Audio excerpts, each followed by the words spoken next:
Hello, ladies and gentlemen. This is Syed Zafar Mahmood speaking to you from New Delhi. Today is 30th of April 2020. The title of my talk today is Preparing Now to Face God Later.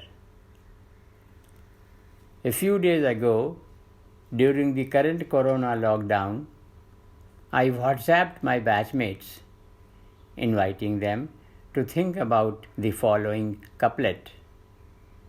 कुछ और ही नज़र आता है कारोबार जहाँ, निगाह शौक़ अगर हो शरीक बीनाई. I indicated the meanings of difficult Urdu words and requested the friends to let at least 24 hours pass before making any comments.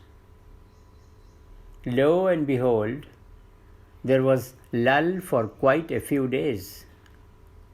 Then I sent individual reminders to some of them, soliciting comments. Our group is highly accomplished and quite watchful. Yet, this friendly homework somehow generated little recognition and generally got greeted with a sense of lackluster and even lassitude. So I have decided to express my own understanding of this couplet.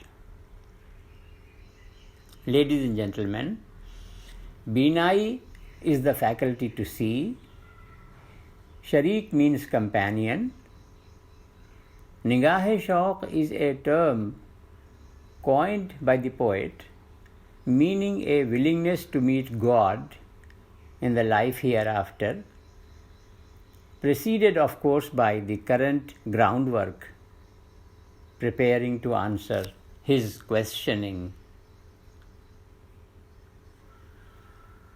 The power to see is normally understood to permeate three dimensions of the objects in sight: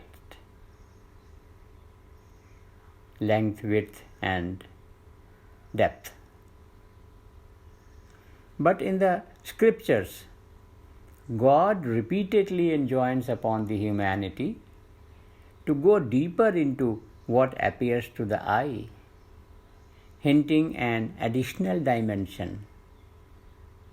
We may call it the urge to look into and analyze the subterranean.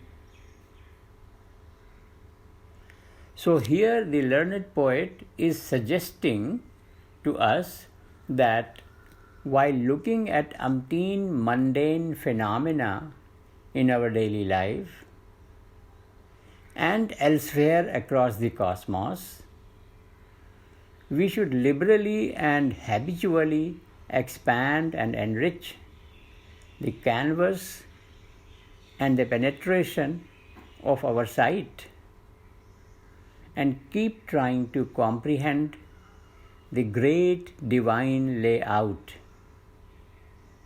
including its ultimate purpose, its infinity, its contumacy of time and space, and in the midst of this entire colossus, the triviality of the individual human being.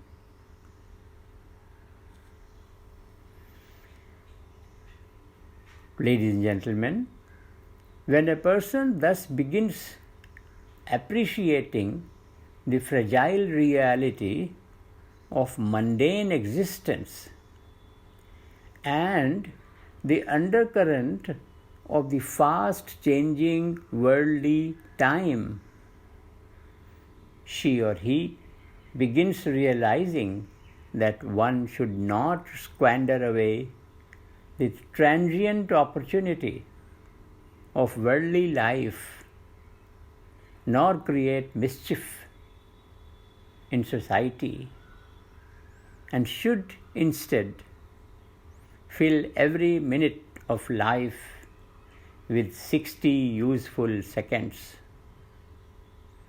all in accordance with the divine expectations, in order to score well in the celestial evaluation.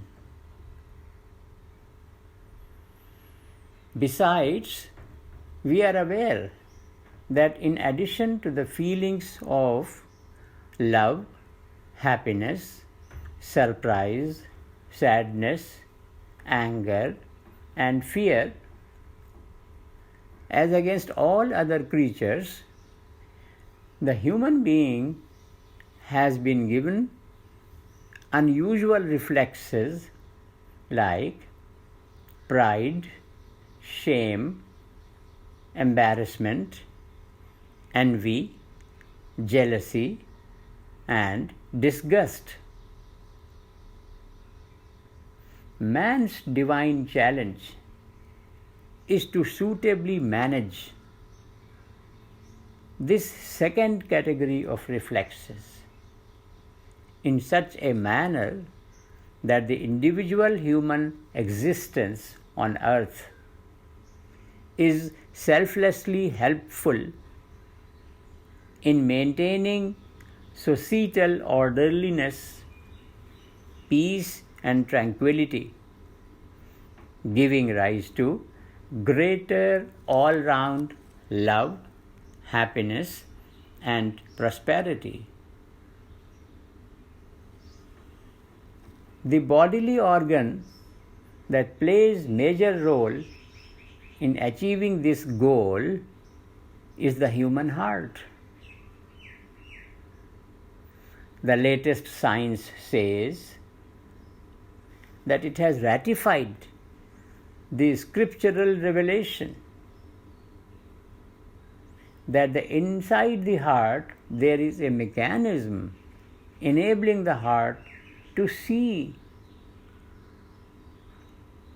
This power of the heart needs to be adequately harnessed by the human being if she or he wishes to make preparations now for measuring up to the divine expectations.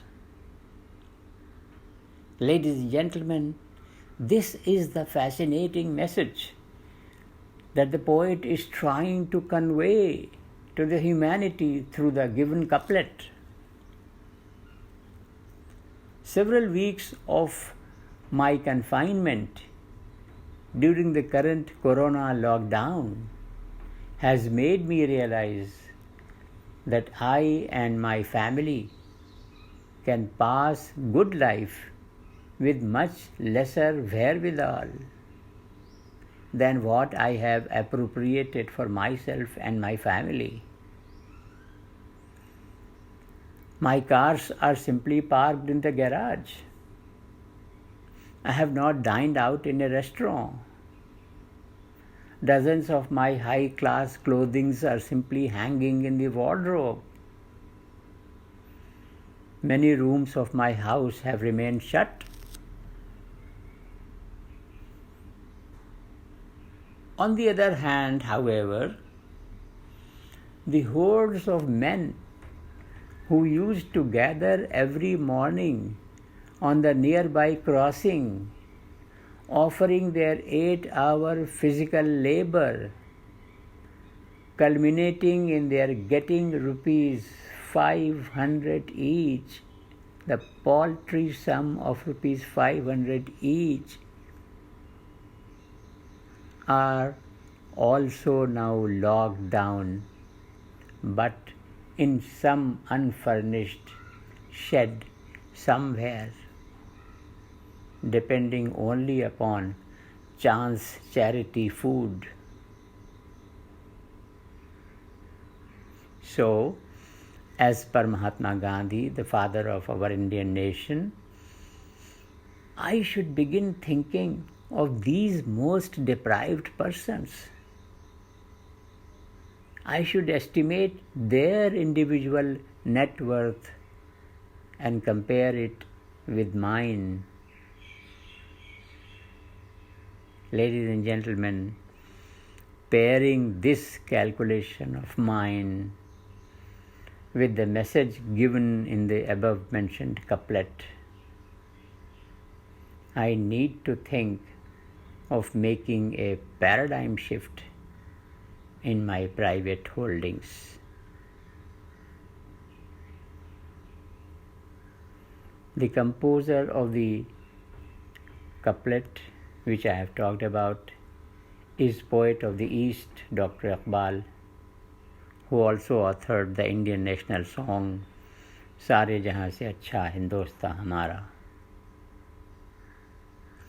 God bless you, God bless all of us.